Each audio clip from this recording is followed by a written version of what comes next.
My son said, "I'll come after the game." I was gone before the 7th inning. The morning light filtered through my kitchen window as I stared at the phone in my trembling hands.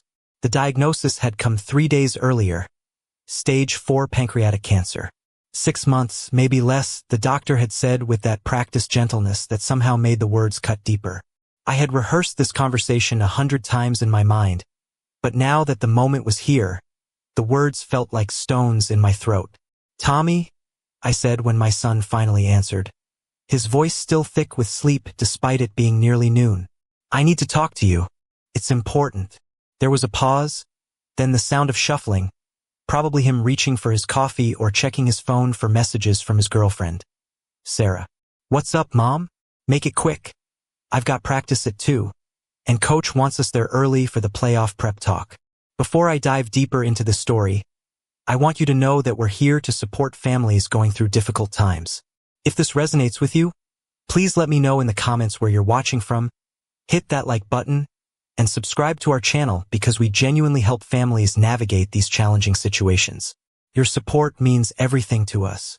I took a breath, steadying myself against the kitchen counter where Tommy had eaten countless bowls of cereal before school, where we'd done homework together, where I'd bandaged his scraped knees and listened to his dreams of playing professional baseball. "Tommy, I went to the doctor this week. I have cancer. Pancreatic cancer. It's advanced." The silence stretched between us like a chasm. I could hear the clock ticking on the wall, the same one his father had hung there 20 years ago, before the heart attack took him when Tommy was just 15. "Cancer." His voice cracked, and for a moment I heard the scared little boy who used to crawl into my bed during thunderstorms. "But you look fine. I mean, when I saw you last month, you looked." He trailed off, and I realized he was grasping for normalcy, trying to rewrite the reality I just handed him. "How bad is it, Mom? I mean, they can treat it, right? Surgery or chemo or something." 6 months, I said quietly. "Maybe less." The words fell into the silence like stones dropped into deep water. I wanted you to hear it from me, not from anyone else. I wanted us to have time to figure this out together. I heard him breathing, that quick, shallow rhythm that meant he was trying not to cry. Tommy had always been like his father that way, holding emotions close to his chest like precious, fragile things. "I'll come over," he said suddenly. "Right now. Let me just tell Coach I can't make practice." My heart leaped with a desperate kind of hope. This was it, the moment when my son would choose me, would put family first the way his father always had. "We'll figure this out, Mom. We'll get second opinions, find the best doctors. There has to be something they can do." But then his phone buzzed, and I heard him reading a text message. "Oh man," he muttered. "Coach just texted the whole team. Scouts from State University are coming to watch practice today. This is huge, Mom. This could be my shot at a full scholarship." I felt my heart sink, even as I tried to push away the selfish thought. This was his future, his dream. I had raised him to chase those dreams, hadn't I? "Go to practice," I said, the words scraping against my throat. "We can talk after. This scholarship opportunity is important." But even as I said it, I felt a hollow ache spreading through my chest. How many times had I put his dreams first? How many of my own moments had I postponed, deferred, sacrificed for his games, his practices, his future? "Are you sure?" he asked, but I could hear the relief in his voice. "I mean, we could talk tonight, or maybe tomorrow. I've got that doubleheader on Saturday, but Sunday's free. Well, except Coach wants us to review game footage, but maybe after that." Each excuse felt like a small death, a tiny confirmation of what I was beginning to understand about my place in his life. "Sunday sounds fine," I lied, knowing that by Sunday there would be another game, another practice, another reason why later was better than now. "Good luck with the Scouts, sweetheart. I know Dad would be so proud." And he would have been. My husband, Michael, had lived and breathed baseball, had coached Tommy's little league teams, had dreamed of this moment as much as Tommy had. After I hung up, I sat in the kitchen for a long time, staring at the photo on the refrigerator. It was from Tommy's high school graduation, just the two of us since Michael was already gone. Tommy had his arm around me, both of us grinning at the camera, his baseball scholarship to the community college already secured. I remembered feeling so proud that day, so certain that all my sacrifices had been worth it. I had worked double shifts at the diner to pay for his private coaching, had sold Michael's classic car to afford the elite baseball camps, had moved us to this smaller apartment so we'd be in the right school district for his development. The phone didn't ring that night, or the next day. On Thursday, I called him. "Mom, hey." He answered on the fourth ring, sounding distracted. "What's up?" "I'm at the batting cages with some of the guys." In the background, I could hear the sharp crack of bats connecting with balls, the easy laughter of young men who believed the world would wait for them forever. "I was just wondering how practice went Tuesday," I said, trying to keep my voice light. "With the scouts." It was a safe topic, one that wouldn't require him to think about dying mothers or difficult conversations. "Oh man, it was incredible." He launched into an enthusiastic recap, his voice bright with excitement. He talked about his batting average, his improved curveball, the way the head scout had nodded approvingly when Tommy made a diving catch. I listened, making encouraging sounds, playing the role I had perfected over 25 years. The supportive mother who lived vicariously through her son's achievements. "That's wonderful, honey," I said when he finally paused for breath. "I'm so proud of you." And I was. But underneath the pride was a growing understanding that I had become a background character in the story of his life. A supporting player who existed mainly to provide encouragement and financial backing when needed. "Listen, Mom, I gotta run. The guys want to grab dinner, and then we're going to watch game footage at Jake's place. You know, preparing for Saturday's game." Saturday. The day after tomorrow. The day I had been hoping we might spend together, talking about the future, making plans for whatever time I had left. "Of course," I said. "Have fun." After I hung up, I realized I hadn't mentioned the cancer again. Somehow, in the space of one phone call, my terminal diagnosis had become less important than batting averages and pizza with the team.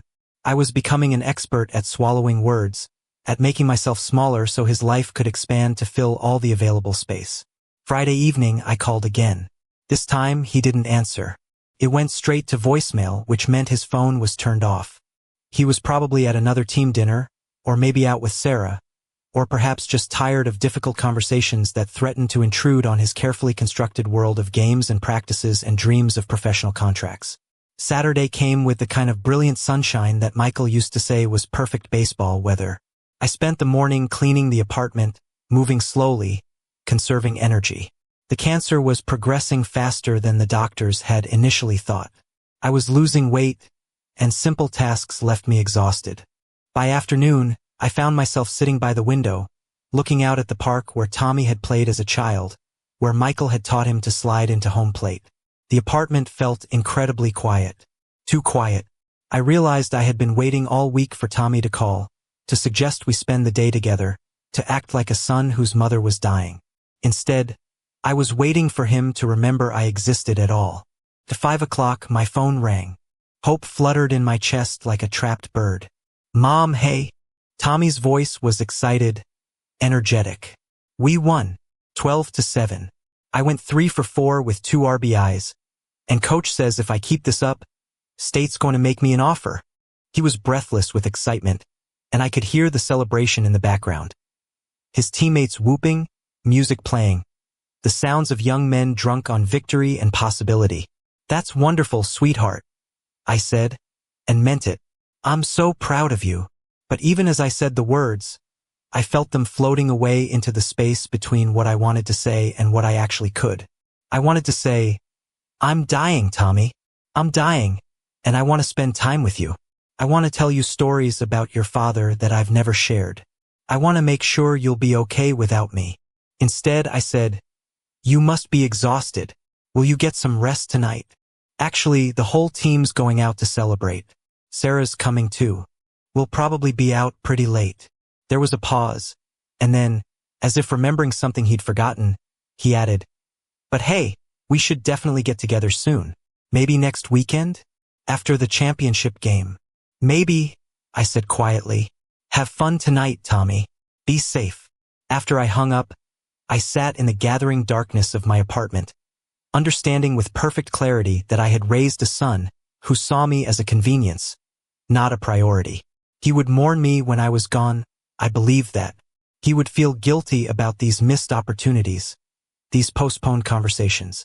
But right now, in the time when I needed him most, I was simply not as important as baseball. The next morning, Sunday, I made a decision. I called my sister, Janet, who lived across the country in Oregon. We hadn't spoken in months, caught up in our separate lives, the way siblings do as they get older. But when I told her about the diagnosis, she didn't hesitate. "I'm coming," she said simply. "I'll book a flight today." No mention of work schedules or other obligations. No suggestion that we talk later, when it was more convenient. Just immediate, unwavering support. The contrast to Tommy's response was so stark it took my breath away. Janet arrived Tuesday evening, taking charge with the competent efficiency I remembered from our childhood. She had always been the practical one, the sister who organized family gatherings and remembered birthdays and knew exactly what needed to be done in any crisis. She took one look at me and immediately started making phone calls, to doctors, to hospice care services, to lawyers about my will. "Have you told Tommy I'm here?" she asked Wednesday morning as she made us breakfast. She had insisted on sleeping on my pull-out couch, despite my protests that she should get a hotel room. "Not yet," I admitted. "I don't want him to feel guilty about not visiting yet." Even as I said it, I heard how hollow it sounded. I was protecting my adult son from the consequences of his own choices, making excuses for behavior that would have been unacceptable from a stranger, let alone from my child. Janet gave me a long, searching look. "Margaret," she said gently, "when did you start being more concerned about Tommy's feelings than your own?" It was a question I couldn't answer, because I wasn't sure I remembered a time when my own needs had come first. Thursday afternoon, Tommy finally called. "Mom, hey," he said, and I could tell immediately that he had heard Janet was in town. His voice had that careful, guilty quality of someone who knew they'd been caught falling short. "I heard Aunt Janet came to visit. That's nice. How are you feeling?" "Better now that she's here," I said honestly. "It's nice to have company." I didn't add that it was nice to have someone who prioritized my remaining time over their own schedule. Someone who understood that dying people don't have the luxury of waiting for more convenient moments. "I was thinking I could come by this weekend," he said. Spend some time together. Maybe Sunday after the championship game." The championship game. Always the game. Even now, even with the clock ticking on my life, the game came first. "The championship is important," I said, and I realized I was giving him another out. Another excuse to prioritize baseball over his dying mother. I had spent so many years doing this, making it easy for him to choose something else, somewhere else, someone else. "I mean, I could skip it," he said, but his voice lacked conviction. "If you really need me to be there, I could tell Coach." He trailed off, and we both knew he was hoping I would tell him the game was more important, that I would be fine waiting until after. "Win the championship," I said quietly. "We'll talk after." But even as I said it, I felt something inside me breaking, some final thread of hope snapping under the weight of repeated disappointment. Friday morning, I had what the doctors called an episode. The pain hit suddenly and with devastating force, doubling me over in the kitchen while Janet was out getting groceries. I managed to call her, gasping out words between waves of agony, and she came racing home to find me collapsed on the floor. By the time the ambulance arrived, I was barely conscious. I spent Friday night and Saturday in the hospital, drifting in and out of awareness as they adjusted my pain medications and ran tests to see how much the cancer had progressed.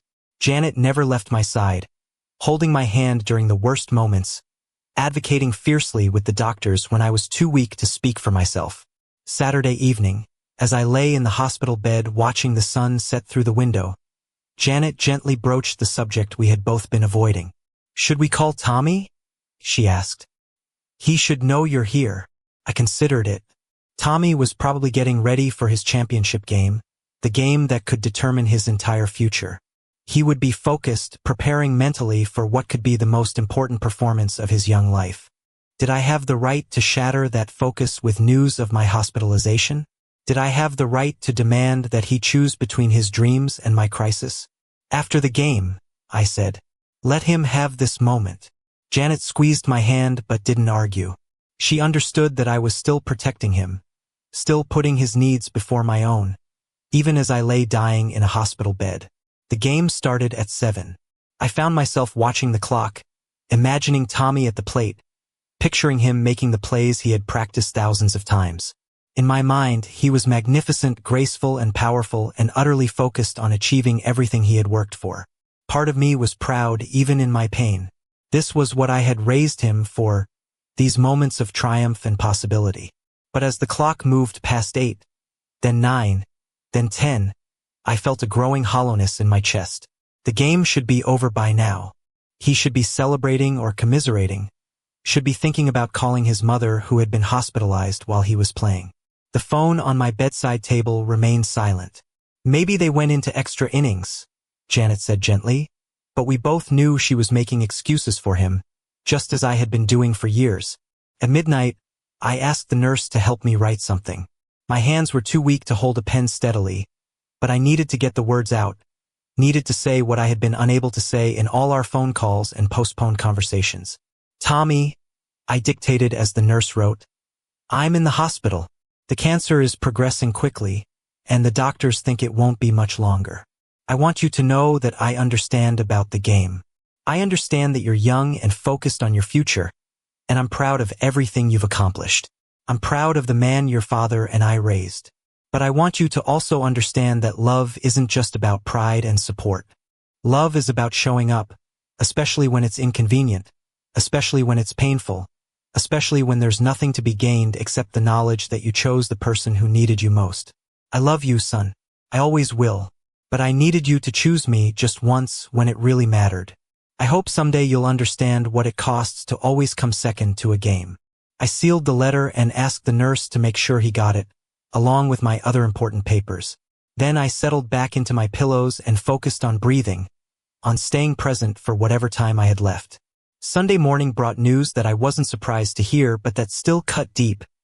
Tommy's team had won the championship. He had been named MVP. According to the local newspaper article Janet read to me, he had dedicated the victory to his late father. There was no mention of his currently dying mother. My phone rang at noon.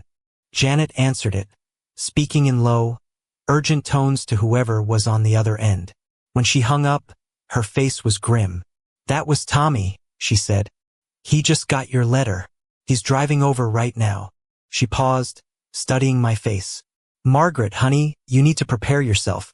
He sounded panicked, guilty. He's going to want to make grand gestures now, to make up for lost time. I nodded weakly. I knew Tommy well enough to predict his response. He would be devastated by the realization of what he had missed, what he had chosen to ignore. He would want to fix everything with apologies and promises and desperate attention. But it would be too late and we both would know it. He arrived at 2 o'clock, still wearing his championship t-shirt, his medal hanging around his neck like a golden albatross. His eyes were red-rimmed and wild, and he rushed to my bedside with the frantic energy of someone trying to outrun their own conscience. Mom, I'm so sorry, he said, grabbing my hand with both of his. I didn't know you were this sick. I thought we had more time. I thought. He stopped, unable to finish the sentence, unable to admit that he hadn't been thinking about me at all. You won the championship, I said softly. Your father would be so proud. It wasn't what he expected me to say, and he looked momentarily confused, as if he had prepared for anger or recrimination but not for this quiet acceptance. I don't care about the championship, he said, but we both knew it wasn't true. The medal around his neck, the joy still lingering in his eyes despite his current distress, the way he had mentioned the victory in every conversation we'd had, it all spoke to how much the game had meant to him, how much more it had meant than my dying. We talked for the next few hours. He told me about the game, about his plans for college, about his hopes for a professional career. I listened, playing my familiar role as audience and supporter, even though each word felt like a small goodbye. I could see him trying to memorize my face, could feel him attempting to compress a lifetime of missed conversations into a few stolen hours. But underneath his desperate attention, I could sense his impatience. He kept checking his phone, kept glancing at the door. Sarah was texting him about celebration parties. His teammates were expecting him at various gatherings. The world of baseball, his world, was moving forward without him, and he was torn between duty and desire, between guilt and the magnetic pull of his real life. "You should go," I said as the afternoon wore into evening. "You have people expecting you." He started to protest, but I cut him off gently. "Tommy, we both know you want to be with your team right now. It's okay. I understand." He left at 7, promising to come back the next day, promising to call every few hours, promising to make up for lost time. I watched him go, knowing that his promises were sincere but ultimately empty. Tomorrow there would be meetings with college scouts, plans to make, a future to secure. I would become another item on his to-do list, squeezed in between more important obligations. That night, as I lay in the hospital bed listening to the sounds of life continuing around me, I felt a strange kind of peace settle over me. I had spent Tommy's entire life teaching him that my needs could wait, that my love was unconditional and endlessly patient, that he would always be my priority even if I was never his. I had been a perfectly devoted mother, and in doing so, I had raised a son who loved me but had never learned to prioritize me. It wasn't his fault, not really. I had trained him to see me as the supporting character in his story, the reliable foundation that would always be there no matter how long he took to visit, how many calls he missed, how often he chose his own desires over my needs. He loved me the way he had been taught to love, conveniently, comfortably, without sacrifice. I died early Tuesday morning, while Tommy was in his first class of the spring semester. Janet was holding my hand, humming a lullaby our mother had sung to us as children. It was a peaceful ending, dignified and surrounded by love, even if it wasn't the love I had spent my life hoping for. Tommy called me at 10 that morning, probably during his break between classes. Janet answered my phone and delivered the news that shattered his carefully constructed world. He had been planning to visit me that afternoon, he told her through his tears. He had bought flowers and made time in his schedule. He had been ready, finally, to have all those conversations we had been postponing. But I was gone before the 7th inning of his life, and all his good intentions couldn't change the simple fact that when I had needed him most, he had chosen a game.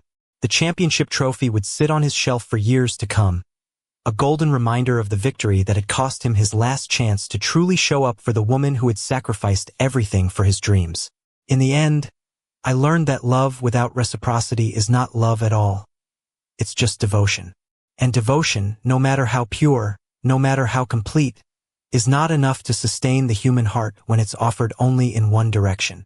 Tommy learned that lesson too, but he learned it too late, when the only audience left for his regret was a gravestone and the echo of a phone call that would never be returned. The game had been won, but everything that mattered had been lost. And in those final moments, as I slipped away from a world that had always asked me to wait just a little longer, I finally understood that some victories come at a price too high to pay.